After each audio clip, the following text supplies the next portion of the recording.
இன்னைக்கு ஆண்டவர் இந்த செய்தி நமக்கு கொடுத்திருக்காங்கன்னு சொன்னா எத்தனை தலைகள் உயர போகுது தெரியல. எத்தனை பேரு அவமானத்துல வந்திருக்கிறீங்க, எத்தனை பேரு தோல்வியில வந்திருக்கிறீங்க, எத்தனை பேர் பாரமான சூழ்நிலை வந்திருக்கிறீங்க. அருமையான பிள்ளைய, நீ வரும் பொழுது நீ குனிந்து வந்திருக்கிற. ஆனா வேதம் சொல்லுகிறது தலையை உயர்த்துவே என்று. இந்த நாளிலே ஆண்டவரின் தலையை உயர்த்துவார் என்று நீ கூப்பிடும் பொழுது அவர் நம்மை தாழ்த்திலிருந்து உன்னை தூக்கி இறைநிறுத்தி தூக்கி போயிருக்கிற உன் தலையை இந்த செய்தியை கேட்க கேட்க கேட்க உன் தூக்கி போன தலை, கீழே விழுந்து கிடக்கிற உன் தலை அவமானங்களையும் தோல்வியையும் அநேக குடும்பத்தில் இருக்கிற பாரமான சூழ்நிலை நினைச்சு நினைச்சு கண்ணீரோட உட்கார்ந்து இருக்கிற உன் கண்ணீரை துடைக்கிறது மட்டுமல்ல காலையையும் சொல்லுங்க. எல்லாரும் சொல்லி முடிச்சிருங்க. அவர் உயர்த்த போகிறாரு. கையை தட்டி கையை தட்டி கையை தட்டி எல்லாம் நல்ல கையை தட்டி பார்ப்போம். அல்லேலூயா. ஆண்டவருடைய மகா மேகா திட்டம் என்ன தெரியுமா? ஒன்ன உயர்த்துவதுதான். பிசாசுடைய திட்டம் ஒன்ன அழிக்கணும், உன் தலைய குனிய வைக்கணும், உன்னை ஒண்ணுலமாக்கி உன்னை அழிச்சு உன் இடத்தை ஃபுல்லா மாத்திடணும் தான் சாத்தானுடைய திட்டம். ஆனா கர்த்தர் சொல்றாரு, no no no no no, உன் தலையை இன்று நான் உயர்த்துகிறேன். அருமையாக மகனே மகளே, உன் தலையை இன்னைக்கு நான் உயர்த்தும்படிக்கு இன்னைக்கு உன்னை அழைச்சு வந்துருக்க. கையை தட்டிடு, நல்லா கையை தட்டிடு. Price Lord. அன்பானவர்களே, தேவன் எப்போதெல்லாம் நம்ம தலையை உயர்த்துவாருங்கிறத நான் உங்களுக்கு சில காரியங்களை சொல்லிட்டு அடுத்த கிளை சபைக்கு நான் போகணும். நல்ல கவனிங்க. அவமானப்படும் பொழுது நிந்தை அவமானப்பட்டு இருக்கிறீங்க குடும்பத்துல. ஐயோ, என் வாழ்க்கை அவமானத்திலையும் நிந்தையிலும் கழித்துக் கொண்டிருக்கிறேன். ஆண்டவரை எவ்வளவோ ஜெபங்களை பண்ணிட்டு இருக்கிறேன். ஆனா நான் அவமானத்துல தான் வாழ்ந்துட்டு இருக்கேன். என்ன பார்க்கும் பொழுது எல்லாரும் என்ன கேள்விப்படுகிறார்கள், பரியாசம் பண்ணுகிறார்கள், கிண்டல் பண்ணுகிறார்கள். மற்றவங்களுக்கு முன்னாடி ஏதோ நான் ஆண்டவரை இப்படிப்பட்ட ஒரு பாவ ஜென்மமா, ஆண்டவர் நான் என்ன தப்பு பண்ணேன், ஏன் என்னை அவமானமா கொண்டு போறீங்க, ஏன் என்ன அவமானத்தின் வழியில கொண்டு போறீங்க, நிந்தையான வார்த்தைகளை நான் கேட்கும்படிக்கு ஏன் என்ன கொண்டு போறீங்க, என் வாழ்க்கையில என் எதிரிகள் ஆண்டவரை என்னுடைய வாழ்க்கையில இருக்கிற பாவ என்ன பிரச்சனைகளை பார்த்து சந்தோஷப்படுகிறார்களே. நான் உங்க பிள்ளைதான் ஆண்டவரே, எதற்காகப்பா நான் இப்படிப்பட்ட அவமானத்துல வாழணும், நான் எதற்காக ஆண்டவரே இந்த நிந்தையில வாழணும் அப்படின்னு சொல்லிட்டு இருக்கீங்களா? இன்னைக்கு ஒரு சூப்பரான ஒரு வரலாறு சொல்ல போறேன். கேட்டுக்கிட்டு சூப்பரா இருங்க. அருமையான பிள்ளைகள், யோசேப்பு என்பவரை பத்தி உங்களுக்கு நல்லாவே தெரியும். சொந்த சகோதரர்கள் சொப்பனத்தை, ஒரே ஒரு சொப்பனத்தை பார்த்தான், 2 சொப்பனம் இல்லையா, 2 சொப்பனத்தை பார்த்தான். அந்த 2 சொப்பனத்தையும், சொப்பனம்னா என்ன, கனவு, 2 சொப்பனத்தையும் தன் தகப்பனையும் சகோதரர்களையும் சொன்னா முடிஞ்சிருச்சு. நல்ல சொப்பனம் தான், சூப்பரான சொப்பனம் தான், ஆனா நல்ல காரியம் தான் சொன்னா. ஆனா கடைசியில அவனுக்கு கூலி கட்டிட்டானுங்க.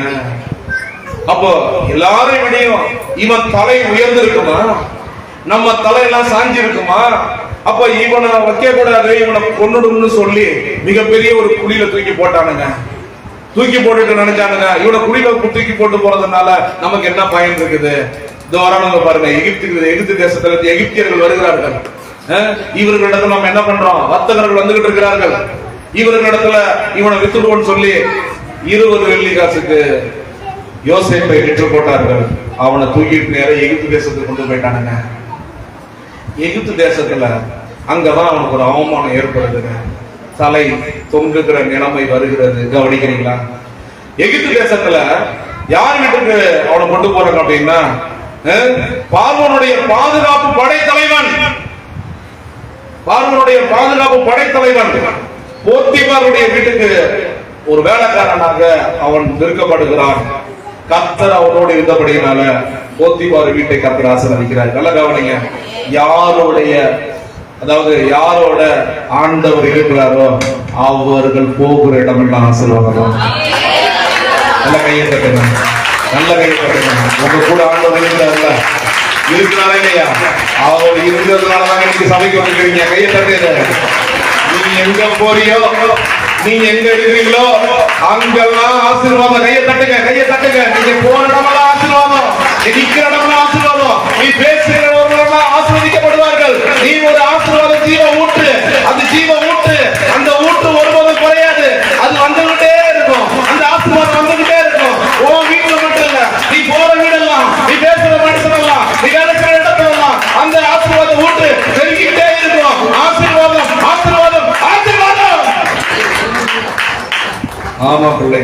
கர்த்தர் அவனோடு கூட இருந்ததுனால இந்த போத்திபார் அவன் செய்யற எல்லா காரியங்களிலுமே ஜெயமா இருந்தது, காரியங்கள் வாய்க்கப்பட்டது.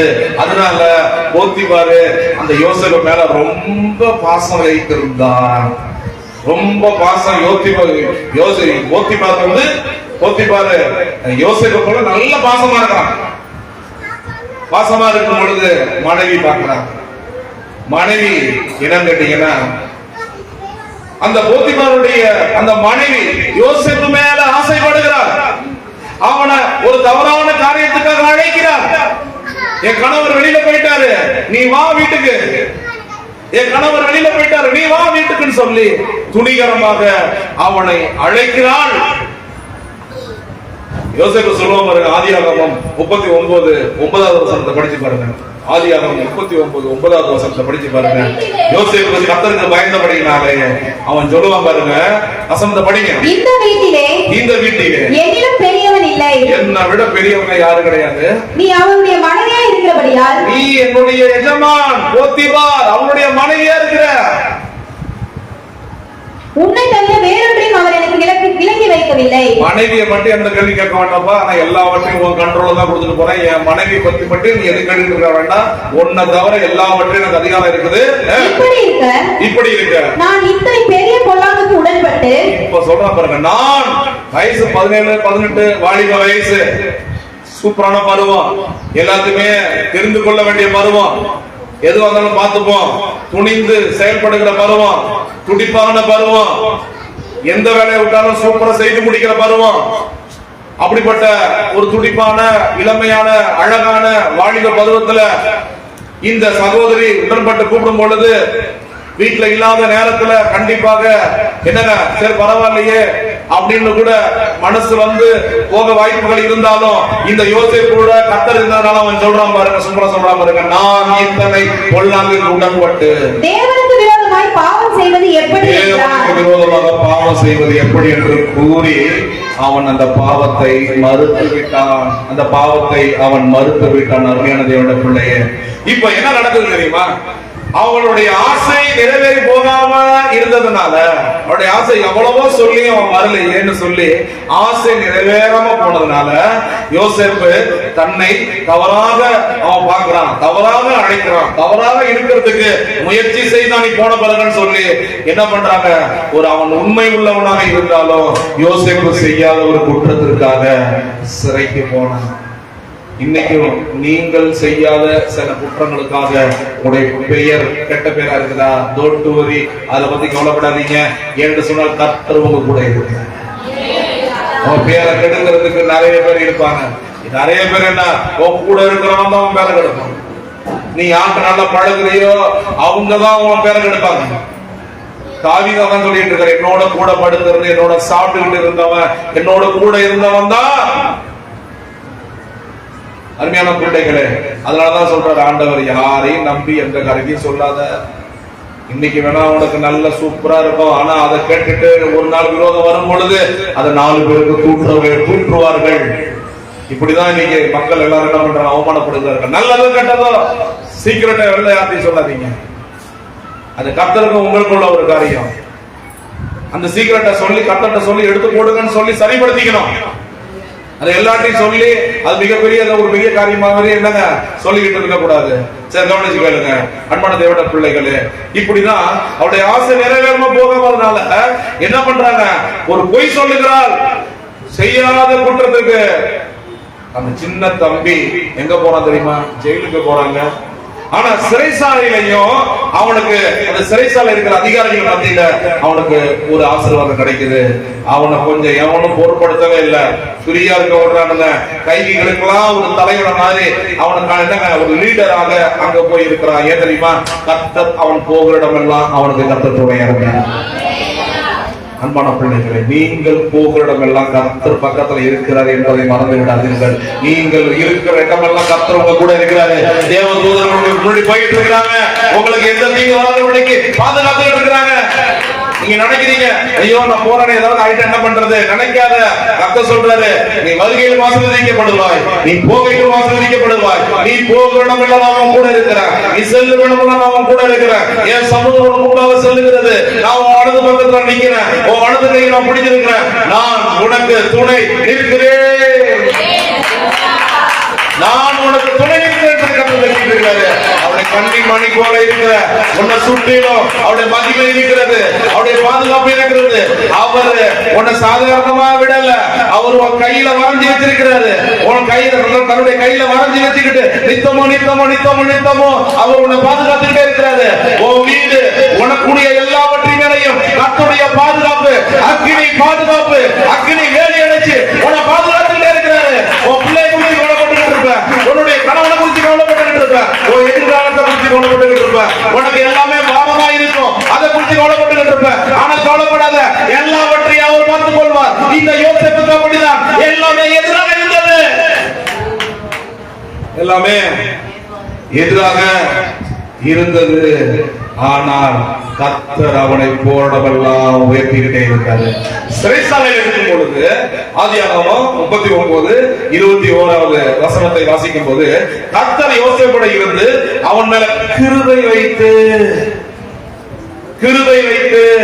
அந்த சிறைச்சாலை தலைவனுடைய கண்களிலே அவனுக்கு கிருபை கிடைச்சிட்டீங்க. அருமையான பிள்ளையே, நீ தேவன் உன்னோட இருந்தாருன்னா உன் முதலாளி உன்னை நேசிப்பான்.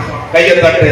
நீ தேவனுடைய கிருபை பெற்றவனாக இருந்தார், நீ தேவனுடைய பிள்ளையா இருந்தார், நீ எந்த இடத்துக்கு வேலைக்கு போனாலும் ஓனர் ஓ மேல மட்டும் கையை தட்டிக்கிட்டு, ஓ மேல மட்டும் ஒரு இரக்கமா, ஒரு உருக்கமா, ஒரு தயவு பெற்றவனாக நீ என்ன நினைச்சாலும் அதை செய்யக்கூடிய நல்ல ஓனர் பார்த்தீங்கன்னா ஆண்டவர் உனக்கு கொடுப்பாரு. கையை தட்டி கையை தட்டி கையை தட்டி. நல்ல சிறைச்சாலையில 2 பேரும் அவன் கூட வரான். கவனிங்க, ஒரு மனுஷனை உயர்த்தணும்னா தேவன் உயர்த்தணும் திட்டம் வச்சிருந்தா நம்ம பக்கத்துல வருகிறவர்கள் கூட தேவ சித்தம் உள்ளவர்களை தான் தேவன் சொல்ற மாதிரி. கூட யார் இருந்தாலும் ஒரு கூட பேசுவதற்கு ஒருத்த வந்து நிக்கிறான் அப்படின்னா அவனை கர்த்தர் அனுமதிக்கிறது, அவன் மூலமா தேவன் அவன் மகிமைப்பட போறது, உனக்கு ஆசீர்வாதம் வர போகிறது. எப்படி கேக்குறியா?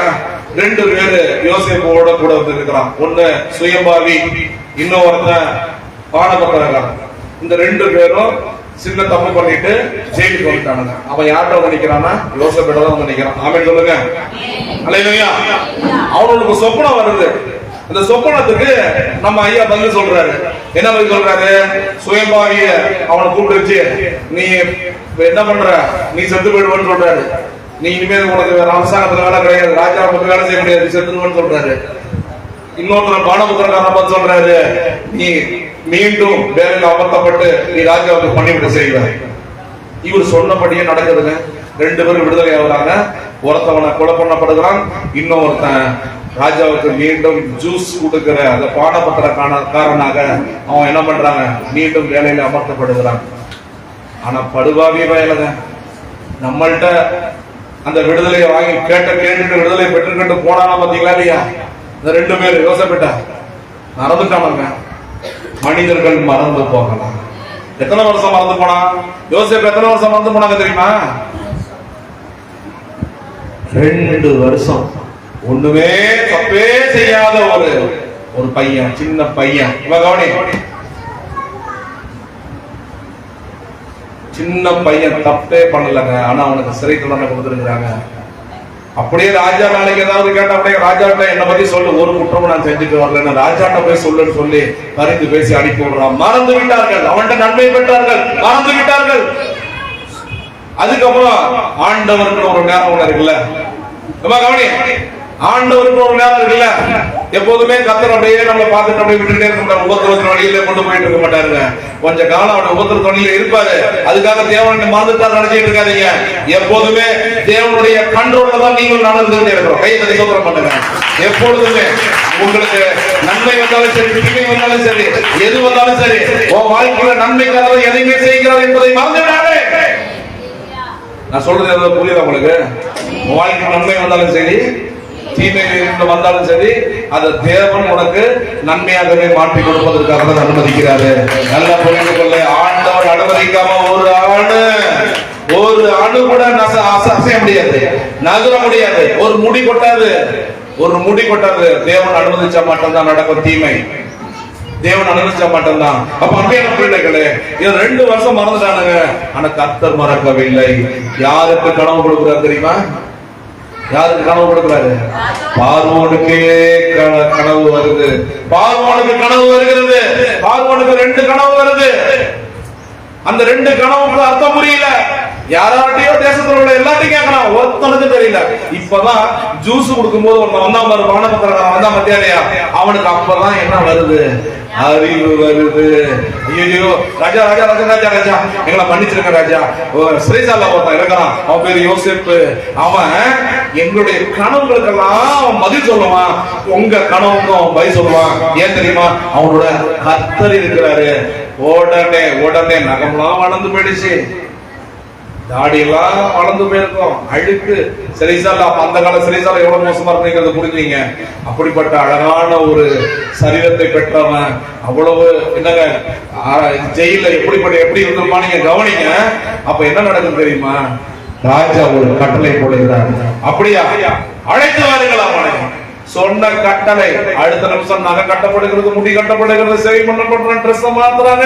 அப்படி சூப்பரா ராஜாவுக்கு முன்னாடி வந்து தீவிரமாக விடுதலையாக்கி கொண்டு வந்து ராஜாவுக்கு முன்னாடி நிறுத்துகிறார்கள். யோசிப்பு ராஜாவுக்கு முன்னாடி உங்க சொப்பனை என்ன சொல்லு? சின்ன பையன், கர்த்தர் கூட தங்கி இருக்கிற சின்ன பிள்ளைங்க எல்லாம் சொல்றேன், இங்க இருக்கிற சின்ன பிள்ளைங்க எல்லாம் விளையாடுறமா இருக்காத. சின்ன பிள்ளைகளுக்கு அன்னைக்கு யோசேப்போட கர்த்தர் இருந்து அவனை உயர்த்துற மாதிரி உன்னை உயர்த்துவாரு. தாவீதோட ஆண்டவர் இருந்து உயர்த்துற மாதிரி உங்களை உயர்த்துவாரு. சாமுவேலோட பேசுறது மாதிரி உங்களோடையும் பேசுவாரு. நீங்க ஆண்டவரோட பேச கத்துங்க. என்ன புரியுதா? சின்ன பிள்ளைங்க கவனிக்கிறியா? ஆண்டவரோட நீ பேச பாரு, உன் வாழ்க்கையே மாறும், உன் வாழ்க்கையே மாறும். சொல்லுங்க. சின்ன பிள்ளைங்களுக்கு ஜெபிக்க கத்து கொடுங்க. சின்ன பிள்ளைங்களுக்கு பைபிள் வசனத்தை சொல்லி கொடுங்க. அது இன்னைக்கு என்னைக்காவது அந்த வசனங்கள் அந்த பிள்ளைகளை ஆசீர்வதிக்க ஆரம்பிக்கும். வசனம் உள்ள போக போக பிள்ளைகளுடைய வாழ்க்கை பிரகாசமாய் மாறும். கவனிங்க, இந்த யோசேப்பு அவனுடைய சொப்பனத்துக்கு பதில் சொல்லுகிறான். 7 ஆண்டுகள். 2 சொப்பனமே ஒரே அர்த்தம் தான். 2 சொப்பனமும் ஒரே அர்த்தம் தான். 2த்துக்கும் ஒரே அர்த்தம். நான் சொல்றேன் கேளுங்க. முதல் 7 வருஷம் ஒரு செழிப்பான ஆண்டாக இருக்க போகிறது. அடுத்த 7 வருஷம் அந்த செழிப்பெல்லாம் முழுகக்கூடிய கடும் பஞ்சம் உண்டாக போகிறது. அதுதான் உன் கனவுக்கு அர்த்தம் சொல்லிட்டு என்ன பண்றாங்க? அர்த்தத்தை சொல்லிட்டு அப்படியே நிக்கிறான். அப்படியே யாரும் சொல்லாத ரகசியத்தை, சொப்பனத்துல வந்த அந்த அர்த்தத்தை யோசேப்பு ராஜாவிடத்துல பேசின உடனே ராஜாவும் சரி, இத சொன்ன நீ, இத வெளிப்படுத்தின நீயே இருந்து இங்க விளைகிற விளைச்சல்களை சேகரித்து தேசத்துல, எகிப்து தேசம் மட்டுமல்ல உலகத்தில் நம்பி வருகிற எல்லாருக்கும் நீயே என்ன பண்ற? அவர்களுக்கு நீ போசிக்கட்டுன்னு சொல்லிட்டு அவனையே பிரதம மந்திரியாக கையை தட்டி சோதரமான எந்த ஊர்ல போய், எந்த நாட்டுல போய் யோசேப்பு தலை குனிந்து நின்னானோ, செய்யாத குற்றத்திற்கு செய்த மாதிரி தண்டனை கிடைத்து தலை குனிந்து நின்னானோ, நம்பி இருந்த மனிதர்கள் அவனை கைவிட்டு மறந்து போகலாம். எல்லா சூழ்நிலையிலும் தலை குனிந்து நின்ற அந்த யோசேப்பின் தலையை கர்த்தர் ராஜாவின் மூலமாக மீண்டும் உயர்த்தி எந்த நாட்டில் தலை குனிந்தானோ அதே நாட்டில் அவன் ஒரு பிரதம மந்திரியாக அவன் தலையை ஆண்டவர் உயர்த்தினார். கையை காட்டி பலத்த சத்தத்தோடு பரலோகத்தில் கேட்கும்படி கையை காட்டு.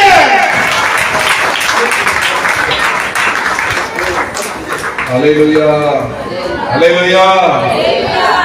இவன் உயர்த்தப்பட்டதுக்கு ஒரு சில காரணம் இருக்குது. என்ன காரணம் அப்படின்னு சொன்னீங்கன்னா, அருமையான பிள்ளைகளே, ஏன் இவனை கர்த்தர் உயர்த்தினாரு? இவையா இஸ்ரவேல் தேசத்துல இருந்தவன் எகிப்துக்கு கொண்டு வரணும் அப்படிங்கறது நல்லா புரிந்து கொள்ளுங்க. இது ஒரு பெரிய ஒரு நோக்கம் இருக்குது. உலகத்தை காப்பாற்றும்படிக்கு ஒரு கொடிய பஞ்சத்துல உலகத்துல அநேக ஜனங்கள் அழிந்து போக போறாங்க.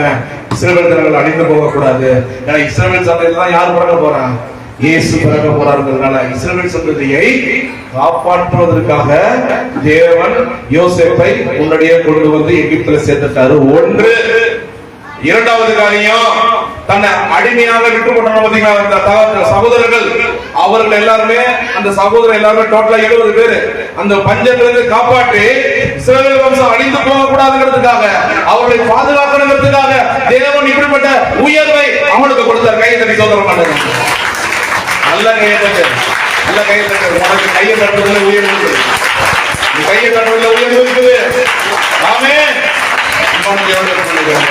அப்ப யோசேப்பு எந்த இடத்துல குனிஞ்சானோ அந்த இடத்துல தலையை நிமிர பண்ணாரு. உங்க மேலையும் பொய் குற்றச்சாட்டுகள் இருக்கலாம், உங்க மேல அநியாயமான சொல்லி உங்களுக்கு பாதிப்பை ஏற்படுத்தி இருக்கலாம். கலங்காதீங்க. யோசேப்பின் தேவன் இந்த நேரத்துல உங்களை உயர்த்தக்கூடாது. கையை தட்டிடு, கையை தட்டிடு. யாரெல்லாம் உங்களை இழிவுபடுத்தினாங்களோ அந்த வாய் பேச போகிறது, அந்த வாய் பேச போகிறது. யாரெல்லாம் அவமானப்படுத்தினாங்க, யாரெல்லாம் உன்னை கேவலப்படுத்தினாங்க, அந்த வாய் உன்னை பார்த்து சொல்ல போகிறது, நீ ஆசீர்வதிக்கப்பட்டவன். இந்த 10 நிமிஷம் தான் இருக்குது. அதுக்குள்ள இன்னொரு காரியத்தை நான் சொல்லிட்டு முடிச்சிடலாம். ரொம்ப இன்ட்ரெஸ்டான ஒரு சப்ஜெக்ட் தான். தோல்வியின் மத்தியில தலை குனிந்து நின்ற ஒரு மனிதன், அவன் பேரு பேதுரு. அவன் தலையை தூக்கி நிறுத்துறாரு. எந்த இடத்துல தூக்கி நிறுத்துறாரு தெரியுமா? ராம் முழுவதும் பேதுரு மீன் பிடிக்கிறதுக்காக படகு எடுத்துக்கிட்டு கடலுக்குள்ள போறான். நம்ம கவனிக்கலையா? கடைசி எல்லாரும் கவனிங்க. சிந்தனை சதம் யார்ட்டையும் பேசாதீங்க. சூப்பர் சப்ஜெக்ட் பேசி முடிச்சுட்டு நம்ம சூப்பரா காப்பி ஓட போறோம். ஆமா, கவனிங்க. நானும் ஓட தான் போறேன். எங்க ஓட போறீங்க கேக்குறீங்களா? அடுத்து தேவனுடைய பணியை செய்யறதுக்காக ஓட போறேன். இன்னும் 2 சாப்பம் இருக்குது. ஆமா, கவனிக்கிறீங்களா? இந்த பேதுரு இரவெல்லாம் மீனை பிடிச்சி கொஞ்சம் கூட ஒரு மீன் கூட கிடைக்காம, இந்த மீன் ஏன் கிடைக்கலங்கிறத இன்னைக்கு நான் சொல்ல போறேன். புரிஞ்சிருப்பீங்க நினைக்கிறேன். இந்த மீன் கிடைக்கலங்கிறது கூட யாரு கேட்டா? இந்த மீன் பேதுருக்கு கிடைக்கலங்கிறது கூட என்ன திட்டம் தான்? தேவ திட்டம் தாங்க. அதனால உங்கள்கிட்ட ஒண்ணுமே இல்லைன்னா அப்படி சோர்ந்து போயிடாதீங்க. உங்கள்கிட்ட ஒண்ணுமே இல்லைன்னா கூட அதை நிரப்ப போகிறாருன்னு அர்த்தம். புரிந்து கொண்டு ஆசீர்வதிக்க போறாரு அர்த்தம். புரிந்து கொண்டு சமயத்துக்குள்ள வந்துருங்க. இந்த ஒண்ணுமே கிடைக்காம பேதுரு சோர்ந்து போய் கரை சேர்ந்து அந்த வலையெல்லாம் இருக்கு பத்தியா இல்லையா? அந்த வலையெல்லாம் கழுவி பேதுரு உண்மையிலேயே அவனுக்கு என்ன கேட்டீங்கன்னா, மீன் பிடிக்க வேண்டிய நேரத்தை தெரிஞ்சிருக்கிறான். எந்த இடத்துல அதிகமா மீன் கிடைக்கிறது அவனுக்கு தெரியும். அந்த இடத்துல போய் வளைய போட்டா, எப்போதுமே ஆழமான இடத்துல, இருள் ஆழமான இடத்துல போய் வளைய போட்டோம்னா மீன் கிடைக்கும். பகல்ல போய் மீன் பிடிக்க கூடாது. பகல்ல மீன் கிடைக்காது. பகல்ல மீன் கிடைக்காது. மீனவர்கள் இரவு நேரத்துல தான் போவாங்க. எல்லாம் பாருங்க, நீங்க போய் இரவு நேரத்துல போய் ஆழமான இடத்துல போய் மீனை போட்டு வலைய போடுவான். பேதுருக்கு இதுல எக்ஸ்பர்ட்டுங்க. அவனுக்கு தெரியும் இந்த என்னங்க நம்ம எங்க போனா மீன் கிடைக்கும், எந்த இடத்துல வலைய போட்டா மீனை பிடிக்கணும் பேதுருக்கு தெரியும். அவனே தலை தூங்கி போய் கரையில வந்து அந்த வலையெல்லாம் என்ன பண்ணிக்கிட்டு இருக்கிறான்? அலசிக்கிட்டு இருக்கிறான். தலையை தொங்க போட்டுக்கிட்டு அலசிக்கிட்டு இருக்கிறான். மத்த படங்கள் எல்லாரும் மீனை பிடிச்சிட்டு வந்து மீனை பிடிச்சி எண்ணிக்கிட்டு இருக்கிறாங்க. வலையெல்லாம் சூப்பரா கழுவிட்டு சந்தோஷமா, எனக்கு மீன் சூப்பரா கிடைச்சிருச்சு, இன்னைக்கு வருமானம் கிடைச்சிருச்சு, ஜாலியா இருக்கிறானுங்க. ஆனா இங்க பேருந்து தலையை தொங்க போட்டுக்கிட்டு வலையை அலசிக்கிட்டு இருக்கிறான். படகு வெறுமையான படகு இருந்துகிட்டு இருக்கு. அல்லேலூயா சொல்லுங்க, அல்லேலூயா சொல்லுங்க. இரவெல்லாம் கண் விழித்து எவ்வளவு கடுமையாக உழைத்து அந்த இடத்துல வலைய போட்டுட்டு ஒரு மீனும் கிடைக்கலன்னா எப்படி இருந்திருக்கும் பாருங்க. அருமையான பிள்ளைய, அவன் கையில இருந்த வலை வெற்று வலை, அவன் மனதுல இருந்தது மிகுந்த சோர்வு. ஐயோ, இன்னைக்கு நான் என்ன பண்ண போறேன்? அப்படியே எவ்வளவு திறமை இருந்தாலும் அந்த திறமை அவனை தலையை தொங்க போட வச்சிருச்சீங்க. எத்தனை பேர் கேட்டு இருக்கிறீங்க? எவ்வளவு திறமைகள் பேதுருக்கு இருந்தாலும் அவன் தலை தொங்க போட்டு நிற்கிறான். ஐயோ, என் திறமையெல்லாம் போயிடுச்சு. என்னுடைய நான் எந்த இடத்துல மீன் போட்டு எப்போதுமே எனக்கு தான் நிறைய மீன் கிடைக்கும். ஆனா இன்னைக்கு மீனே இல்லை. வெட்கத்தோட, அவமானத்தோட, பாரத்தோட தலையை தொங்க போட்டு இருந்த அந்த மனிதனை பார்த்து கர்த்தர் சொல்றாரு, பேதுருவா கடலுக்கு போவோம். உடனே பேதுரு இரவெல்லாம் கண் முழிச்சு ரொம்ப டென்ஷனா இருக்குது, ரொம்ப சோர்வா இருக்கிறேன். போங்க ஆண்டவர் சொல்லுங்க. ஆண்டவர் சொல்றாரு, படகு எடுத்து வா பண்ண. உடனே அவன் படகை எடுத்துக்கொண்டு அவன் கிளம்பி என்ன பண்றான்? நேரா நேரம் போன உடனே வலைய போட சொல்றாரு. வலைய போட்ட உடனே கொஞ்ச நேரம் கழிச்சு பார்த்தா அந்த படகு என்னங்க நிரம்பத்தக்க. அந்த படகு மட்டுமல்ல, இந்த படகை தூக்கி மீனை எடுத்து கொட்ட படகு அப்படியே அமிழ்ந்த படகுல மீன் வந்து கொட்டுது. அடுத்தது பக்கத்துல இருக்கிற படகு ஒண்ணு, அந்த படகு கூப்பிடுறாரு, இங்க வா. அதுவும் பேது படகுதான். இங்க வா படகு. எல்லா படகுமே தோல்வியில கிடக்குது. பாருங்க, பேதுடைய அத்தனை படகும் தோல்வியில தான் இருக்குது. அடுத்த படகு கூப்பிடுறாங்க, இங்க வா. அந்த படகுலையும் மீன் தூக்கி போடுறாங்க.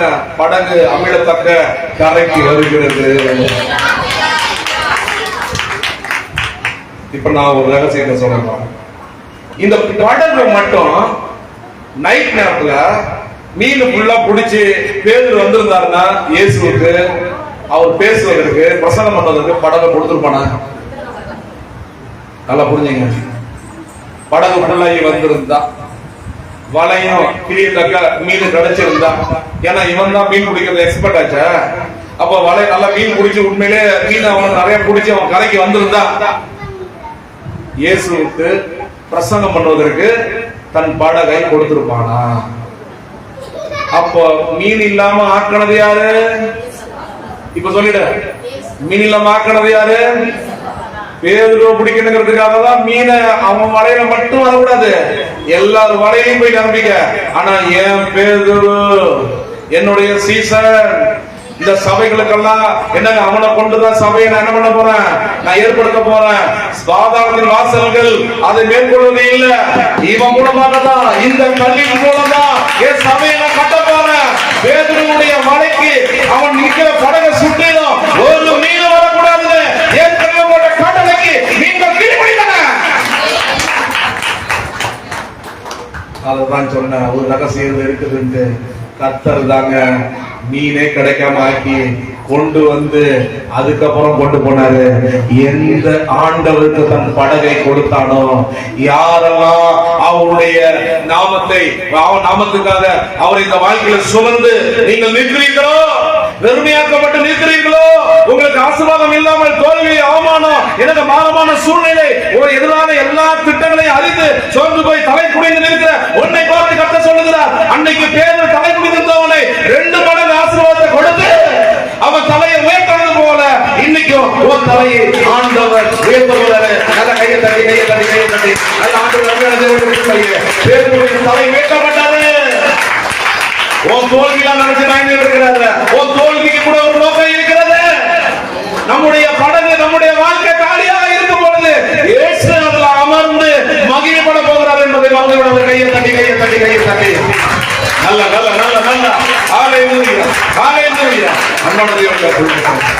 அப்போ அலசப்பட்டு அப்படியே மடிச்சு வைக்கப்பட்ட வலை மீண்டும் எடுத்து வீசப்படுகிறது.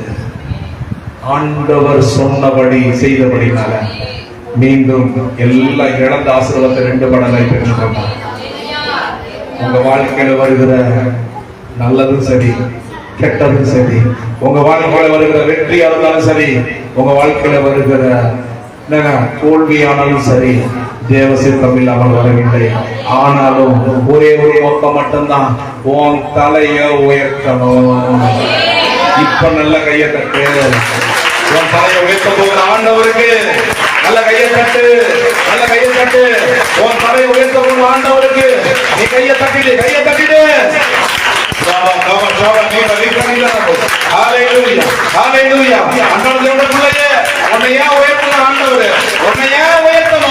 அவருடைய புள்ள எப்போதும் தகப்பன் புள்ள நல்லா இருக்குன்னு ஆசைப்படுவாங்க இல்லையா? அது போலதான் இயேசு கிறிஸ்து நம்முடைய பிள்ளையாகிய நீ உயரணும் என்று சொல்லி உன்னை பரமபிதா உன்னை தூக்கி நிறுத்துறாரு. இந்த உலகம் உன்னை அழிக்க பார்க்குது, ஆனால் கர்த்தரோ உன்னை உயர்த்த பார்க்கிறார். கையை தட்டி அவர் கிருபை பெருசுங்க.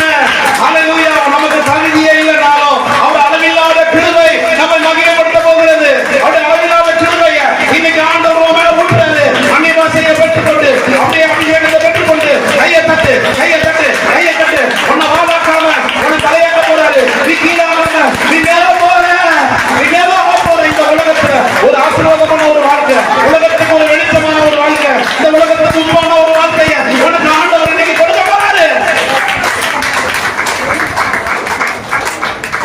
எல்லாம் பார்க்காதீங்க. எல்லாம் எதிரான சூழ்நிலைகள் தான் அமையும். எல்லாம் எதிராதான் இருக்கும்.